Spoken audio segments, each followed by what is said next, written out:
Good evening, ladies and gentlemen, and welcome to Tooned In. I'm your host, Shawn Geekory, where we bring you extremely untrustworthy information wrapped in 5-year-old style potty humor. Our top stories: bananas and fungi and cannibals, oh my. The banana has been at the center of a microbial war that's been raging since the 1950s. Have you ever wondered why banana flavoring tastes so much different than its real flavor? It's because the plants that produce the bananas we eat today are different than the plants that were used by bioscience companies when they raced to create a host of artificial flavors throughout the 30s and the 40s. Starting in the 1950s, a pathogen known as the Panama disease began wiping out banana plantations around the world in the worst biological epidemic the modern agricultural industry had ever seen. We here at the station are pretty sure the people of Panama would prefer if we stopped bringing it up.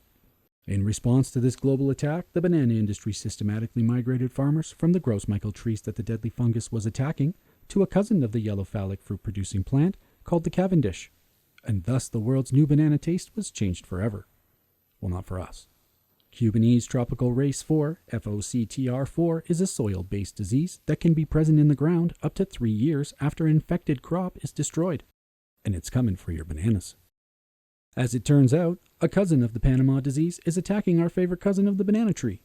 If something isn't done soon, scientists are estimating that we could lose the Cavendish plant and its tasty fruit in the next 10 to 30 years. A new plant species called FHIA18 is on the horizon, a GMO heavily modified from its original pathogen, and that many people are shying away from the product.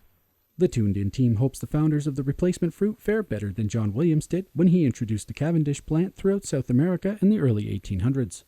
Missionary John Williams, largely credited with establishing the first Cavendish plant crop in Samoa in 1838, was promptly eaten by islanders and New Hebrides in 1839. God really does work in mysterious ways. Before we move on, Tooned In management would like to announce their partnership with the Unicorn Relocation Project. For every like we get on our Tooned In videos, the staff here at the station will release a baby unicorn into the wild. Please like and share this video to support our cause. For more information on the Unicorn Relocation Project, please reach out to us through the comments below. We'll be right back after a quick word from our sponsors. Need to bond 2 pieces of wood together? Need to soundproof your bedroom walls? Need basic auto repair? Then you need Spunks Nut Paste, the most versatile peanut butter you've ever seen. Got a stiff nut that won't let go? Wax some spunks on it and get that deep penetrating action. Grip your nuts tighter with Spunks. Original Spunks Nut Paste. Peanut butter so smooth, you can use it as lube. And now, back to the show. Why does my wife's baking always smell like ass? It's possible that she's using castoreum. Castoreum is the mucus secreted from an anal gland of a semi-aquatic rodent from the castor family, known as the beaver. When the Tooned In team found a story about butts and fragrance, we somehow expected bananas to be involved. Yes, vanilla flavoring really does come from the beaver's butt. The flavor enhancer has also been used as strawberry and raspberry, and could be present in a host of products from yogurt to candy. But you'd never know it because adding castoreum to food products is classified by the Food and Drug Administration to be quote-unquote generally recognized as safe. And who's to say it's not? It always fell into a gray area of don't ask, don't tell. Food manufacturers do not necessarily need to disclose their use of castoreum on their packaging, and it's often referred to as natural flavoring. Though there's nothing natural about the process of extracting castoreum. First you need to anesthetize the animal, then milk their anal glands while they're asleep. Somewhere in there, you should put on some gloves.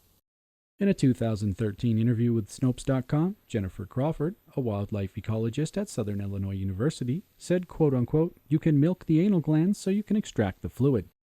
You can just squirt it out. Tooned In Studios reached out to several cartoon rodents for a statement, but they all declined to comment on camera. We did find one beaver who was willing to give us information as long as we changed his name to protect his identity. A beaver that we'll call Dave confirmed that he used to submit to the gnarly procedure up to once a week in the past. But after the story broke in 2013, beavers everywhere have had a hard time selling their keister extract to anyone other than the perfume corporations. From the decline of their anal industry to the world's pandemic lockdown, beavers around the world have fallen on hard times. Many of them have resorted to eating wood. The Tooned In Studios has set up a hotline for anyone who can send cash donations to the poor useless critters. The news team will send all donations received to charities around the nation that provide food and lodging to any beaver family when it finds itself underwater. Well, that's all the time we have for today, folks. From everyone here at the Tooned In News team, I'm Shawn Geekory. Thanks for watching.